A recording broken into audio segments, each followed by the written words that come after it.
Welcome back once again. मेरा नाम मोहसिन अकरम है। हम सोशियोलॉजिकल थेरीज पढ़ रहे हैं जी। अच्छा जी, हम पहुंचे हैं स्ट्रक्चरलिज्म पे। हमने पहले भी इस पे बात की कि जब भी किसी लफ्ज़ के साथ इज़म लग जाता है तो वो एक स्कूल ऑफ थॉट, वो एक पूरा फलसफा बन जाता है। मतलब अगर किसी भी लफ्ज़ के साथ, तो स्ट्रक्चर के साथ अगर इज़म लग गया तो मतलब किसी एक फलसफे की बात हो रही है। ठीक है, किसी भी चीज के स्ट्रक्चर को लेके जो एक फलसफा कायम हुआ पड़ा है, जिसको अलग अलग हम नाम देखेंगे।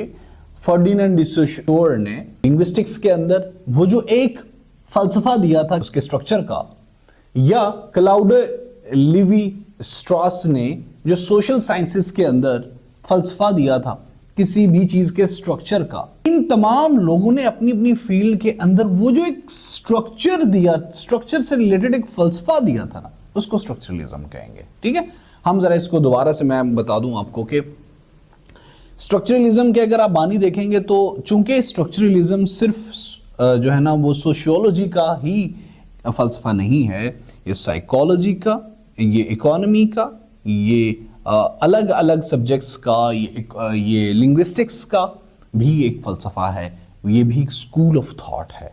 ठीक है, तो आप जब भी नाम पढ़ेंगे तो आपको अलग अलग नाम आएंगे। स्ट्रक्चरलिज्म जो सबसे पहले लिंग्विस्टिक्स में इंट्रोड्यूस कराया था वो फर्डिनेंड डी सोशोर ने कराया था, और जो सोशल साइंसेस के अंदर इंट्रोड्यूस कराया था वो क्लाउडे लेवी स्ट्रॉस ने कराया था।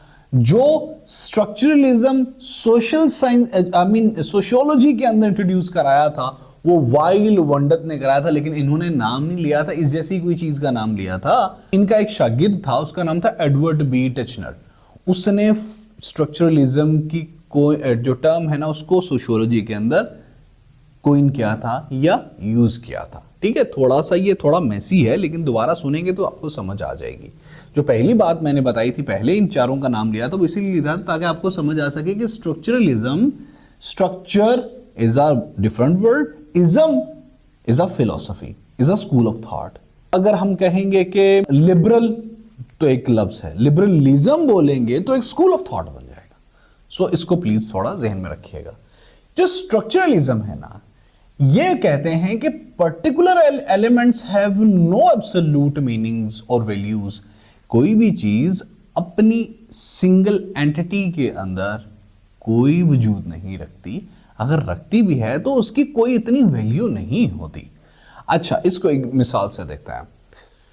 एक बंदा जो कि अब यहां पे एलिमेंट से मुराद, एक बंदा अपनी फैमिली के बगैर अकेला कोई वैल्यू नहीं रखता मास्टर के अंदर। एक एम्प्लॉय, पुलिस का मुलाजिम, पुलिस की ऑर्गेनाइजेशन के बगैर कोई वैल्यू नहीं रखता।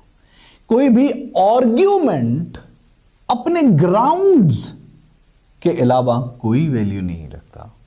सो एब्सोल्यूटनेस में अगर आप अकेले इंडिविजुअलिटी में, इंडिविजुअल कैपेसिटी में कुछ भी करते हो तो वो उतनी वैल्यू नहीं रखती जो कि जो एक स्ट्रक्चर, उस चीज के स्ट्रक्चर के साथ वैल्यू रखती है।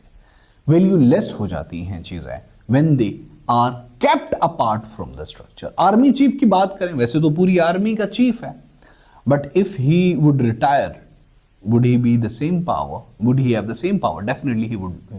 तो स्ट्रक्चर ने उसे पावरफुल बनाया हुआ है। ठीक है, तो स्ट्रक्चरलिज्म ये कहता है कि कोई भी चीज, कोई भी बात, कोई भी सोच, नजरिया, फलसफा, कुछ भी इंडिविजुअल कैपेसिटी में अपने स्ट्रक्चर के अलावा कोई वैल्यू नहीं रखता। Everything make sense only in relation to something else.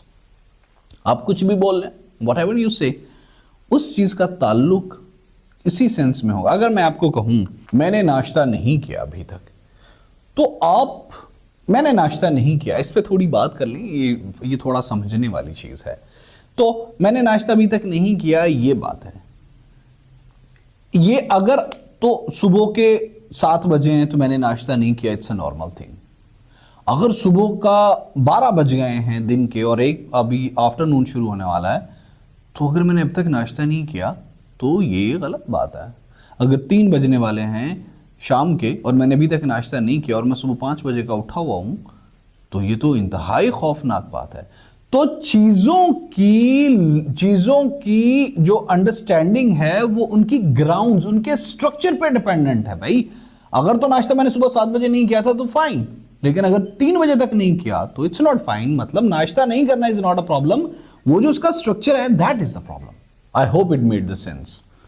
Aspects of human culture must be understood in terms of their relationship with the large system.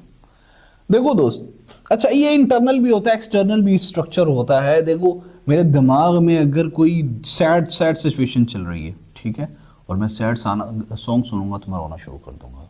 Already एक स्ट्रक्चर चल रहा है। तो क्या है, एक ऑलरेडी स्ट्रक्चर चल रहा था जिसने दूसरे स्ट्रक्चर को बूस्टअप कर दिया। हाँ, मेरे दिमाग में सैड चल रहा है तो मुझे अगर मेरे दिमाग में खुशी चल रही तो मुझे सैड सॉन्ग बिल्कुल अपील नहीं करेगा। तो इंटरनल स्ट्रक्चर भी इंपॉर्टेंट होता है एक्सटर्नल स्ट्रक्चर के साथ। ये पूरी की पूरी दुनिया, हाँ अच्छा ये भी वो कहता है कि इकोनॉमिक स्ट्रक्चर है, फैमिली स्ट्रक्चर है, सोशल स्ट्रक्चर है, डिपार्टमेंट स्ट्रक्चर्स हैं, अलग अलग इंस्टीट्यूशन स्ट्रक्चर्स हैं। ये कहता है ये तमाम तर स्ट्रक्चर्स एक दूसरे के साथ डिपेंडेंट हैं, इंटरडिपेंडेंट है, और ये एक सोसाइटी को, सोशियोलॉजी को, एक सोसाइटी को बनाते हैं। आपके दिमाग का एक थॉट दूसरे थॉट के साथ कहीं ना कहीं इंटरकनेक्टेड होता है। अगर आप किसी बंदे को इस टाइम बैठे याद कर रहे हैं तो दे आर श्योरिटी कुछ ना कुछ टाइम आपका उसके साथ फोन पे बात पे किसी तरीके से स्पेंड हुआ होगा, देन यू आर कॉलिंग। ऐसे नहीं आप किसी अफ्रीका में बैठे हुए किसी या यूरोप में बैठे हुए किसी ऐसे बंदे को नहीं याद कर रहे होंगे जिसको आप जानते ही नहीं हो। So things are interconnected, things are structuralise. किसी भी चीज को इंडिविजुअल कैपेसिटी में नहीं देखा जा सकता। हर स्ट्रक्चर जो है ना वो बहुत अच्छे से इंटरकनेक्टेड है, और हर स्ट्रक्चर दूसरे स्ट्रक्चर के साथ कहीं ना कहीं लिंक्ड है। This is all about structuralism sociology.